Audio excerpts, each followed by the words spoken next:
दिल्ली के उत्तम नगर में तरुण कांड मामलों को लेकर के दिल्ली पुलिस का एक्शन होता हुआ दिखाई दे रहा है। उनका कार्रवाई को लेकर के कहीं न कहीं एक पक्ष काफी खुश होता हुआ दिखाई दे रहा है, तो वहीं दूसरा पक्ष के अंदर में कई स्तर की नाराजगी होते हुए दिखाई दे रहा है। वो नाराजगी उनका कहीं न कहीं जायज है, तो वहीं दूसरी तरफ तरुण का जो परिवार है वो खुश इस वजह से हो रहा है क्योंकि उनके बेटा को मारने वालों की जो कार्रवाई है दिल्ली पुलिस की तरफ से वो काफी स्पीड में बढ़ रहा है। हालांकि इन मामलों को लेकर के देखा जाए तो दर्जनों लोगों की गिरफ्तारी हो रही है, कई नाबालिग की गिरफ्तारी हुई है, तमाम लोगों से पूछताछ हो रही है और उच्च स्तरीय जांच हो रही है। सवाल अभी कई सारे खड़ा हो रहा है, लेकिन सवाल के बीच में तरुण का परिवार क्या कुछ कह रहा है ये हम आपको बताएंगे। सबसे पहले हम आपको बता दें, तरुण का परिवार का साफ साफ कहना था जो दिल्ली पुलिस की जो कार्रवाई है वो कहीं ना कहीं उस उच्च स्तरीय नहीं हो रही है, जिस तरह से होनी चाहिए वैसा नहीं हो रही है। लेकिन जब रेखा गुप्ता यानी कि दिल्ली के मुख्यमंत्री रेखा गुप्ता जी से मुलाकात करती हैं, उसके बाद से कई जो है दिल्ली के उत्तम नगर में कार्रवाई का जो है बौछार होता हुआ दिखाई दे रहा है। एक तरफ एमसीडी का साफ साफ कहना है जो तरुण के आरोपी का घर लगभग 4 फीट जो है उनके जमीन से, उनके प्रॉपर्टी से बाहर बना हुआ है, नाली पर बना हुआ है, इस वजह से हम कार्रवाई कर रहे हैं। तो वहीं दूसरी तरफ तरुण मामलों को लेकर के दिल्ली पुलिस का साफ साफ कहना है जो इसमें जितने भी आरोपी हैं हम तमाम आरोपियों को अलग अलग तरीके से, अलग अलग एंगल से और अलग अलग वजहों से जो है हम पूछताछ कर रहे हैं, छानबीन करने की कोशिश कर रहे हैं।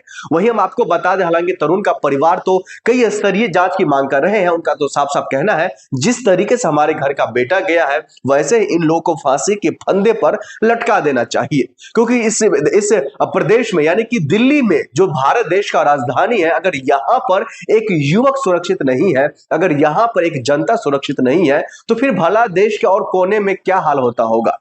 कई सारे सवाल खड़ा हो रहा है, लेकिन इन तमाम सवालों का जवाब तो रेखा गुप्ता की तरफ से साफ साफ कह दिया गया है जो हम किसी भी आरोपी को छोड़ेंगे नहीं, दिल्ली पुलिस का कार्रवाई हो रहा है। लेकिन इन्हीं तमाम मामलों को लेकर के जनता क्या कुछ सोचती है ये देखिए, मुझे ऐसा लगता है कि जब रेखा गुप्ता जी बात करती हैं और बुलडोजर चल जाता है तो मुझे लगता है कि देश के अंदर न्याय व्यवस्था के ऊपर एक बहुत बड़ा सवाल खड़ा हो रहा है। आज रेखा गुप्ता जी बुलडोजर चला रही हैं, यूपी में योगी बाबा बुलडोजर चला रहे हैं, राजस्थान में बुलडोजर चल रहा है, मध्य प्रदेश में बुलडोजर चल रहा है। अरे भाई, बुलडोजर की राजनीति करोगे तो घरों में आग लगाओगे तो कल एक दिन तुम्हारा घर भी इस जद में आ जाएगा। कल जब किसी और की सरकार आएगी तो तुम्हारा भी नंबर आ जाएगा।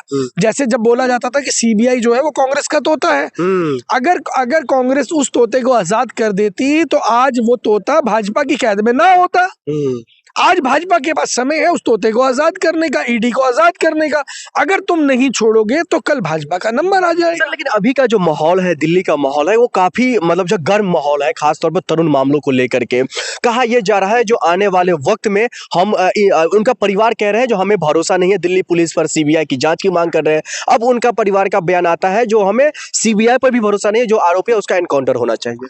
देखिए, मुझे लगता है कि कानून न्याय व्यवस्था पे तो हमें विश्वास करना ही पड़ेगा। हमने भी पिछले दिनों में देखा शराब घोटाले को लेकर के एक बहुत बड़ा आरोप अरविंद केजरीवाल के ऊपर था, जिसमें उन्होंने लंबे समय तक वो जेल में रहे, मनीष सिसोदिया जेल में रहे, तमाम बड़े नेताओं को जेल में डाल दिया गया। और आज जब न्याय व्यवस्था पे हमने विश्वास रखा तो उसी न्याय व्यवस्था ने उनको बिल्कुल क्लीन चिट दे दी, यानी कि आप पूरी तरीके से बाइज्जत बरी हो गए।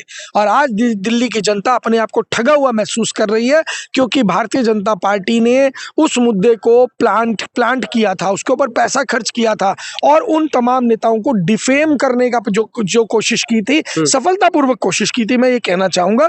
अलग अलग स्तर के ऊपर इलेक्शन को मैनेज किया, दिल्ली के इलेक्शन को पूरी तरीके से मैनिपुलेट करके भाजपा ने अपने कब्जे के अंदर किया। क्या लग रहा है, अगर आरोपी जो माफ कीजिएगा जो विक्टिम है उनके परिवार को अगर भरोसा नहीं है तो क्या ये तमाम केस उठाकर सीबीआई के हाथ में दे देना चाहिए? देखिए, मैं ये मानना चाहूंगा कि पहले तो जो जांच दिल्ली पुलिस कर रही है उसे करने दे। मैं ये नहीं मानूंगा कि दिल्ली पुलिस के सभी लोग जो हैं वो भ्रष्ट हैं। बहुत से ऑफिसर्स हैं जो काबिल ऑफिसर्स हैं, वो अगर ईमानदारी से जांच करेंगे तो दिल्ली पुलिस अपने आप के अंदर मुझे लगता है कि देश की सबसे सर्वश्रेष्ठ पुलिस डिपार्टमेंट में से एक है। वो चाहे तो वो, मैं आपको बताता रहा हूँ कि मोदी जी की भतीजी का पर्स गुम होता है तो 2 घंटे में ढूंढ के ले आती है। तो आप दिल्ली पुलिस की काबिलियत पे तो सवाल उठा ही नहीं सकते। दिल्ली पुलिस पूरी तरह काबिल है, लेकिन मुझे लगता है कि अगर मंशा की बात है तो उसके बीच में किसी न किसी जुडिशियल मजिस्ट्रेट को साथ में रखा जा सकता है, या और किसी जो सामाजिक कार्यकर्ता है उनको उस जांच का हिस्सा बनाया जा सकता है।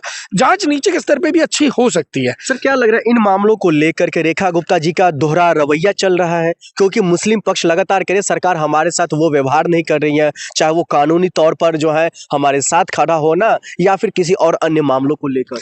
देखिए, देश में बराबरी का अधिकार सबको मिलना चाहिए, इररिस्पेक्ट ऑफ वो कोई हिंदू है, मुस्लिम है, दलित है, क्रिश्चियन है या सिख है, क्योंकि देश सबका साझा है।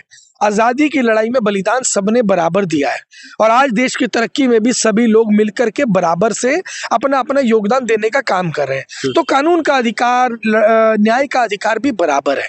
और अगर ऐसे में कोई पक्षपात का आरोप अगर सरकार के ऊपर लगता है तो मुझे लगता है कि गंभीर विषय है, और ऐसे नेताओं को राजनीति में रहने का बिल्कुल भी अधिकार नहीं है जो पक्षपात का नजरिया रखते हैं देश को चलाने में, राज्य को चलाने में।